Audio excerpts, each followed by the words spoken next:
Hi, I'm Tucker Gavey, and we will be talking about the current macroeconomic forecast. In this presentation, we'll be talking about GDP, unemployment, and inflation. I will be talking about unemployment.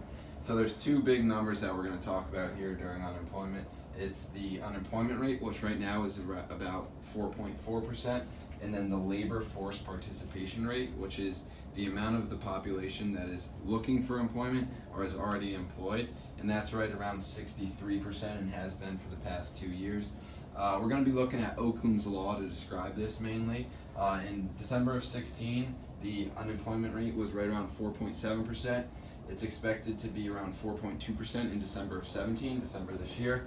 So if you look at Okung's law, we can look at the percentage of GDP growth that we're expecting to see.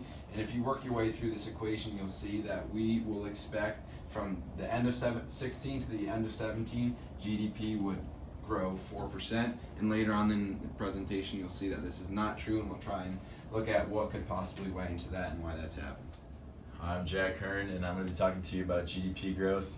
So GDP growth is expected to rise at 2.7% for the remainder of 2017, making this an annual rate of 2.2%.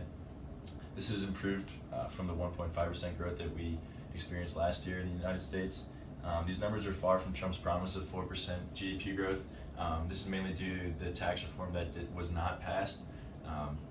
These reforms would have led to a higher disposable income for both consumers and for companies, leading to more investment and consumption. The upside from this forecast comes from the increase in consumption as well as non-residential investment and an increase in new home construction. Consumption is expected to grow by 2.5%, but by the end of this year. However, it will stabilize around there, which will keep GDP from growing too high. The two things that will limit GDP growth are the stabilization of consumer confidence, as well as recent natural disasters. Hurricane Irma and Harvey had devastating effects on Florida and Texas. However, these effects are not expected to impact national GDP growth by too much. Hey, I'm Pete Haessig, and I'm going to finish up here talking about inflation. So inflation is important for a couple of reasons. Primarily, it affects the wages and price level that consumers earn and pay. It also affects the nominal interest rates that the economy works with. So recently, in the past 6 years, the Fed has wanted to reach a target inflation rate of 2% to promote, positive economic growth. That has not happened. It's actually been below 2% for the past 6 years. That's been contributing to sluggish growth.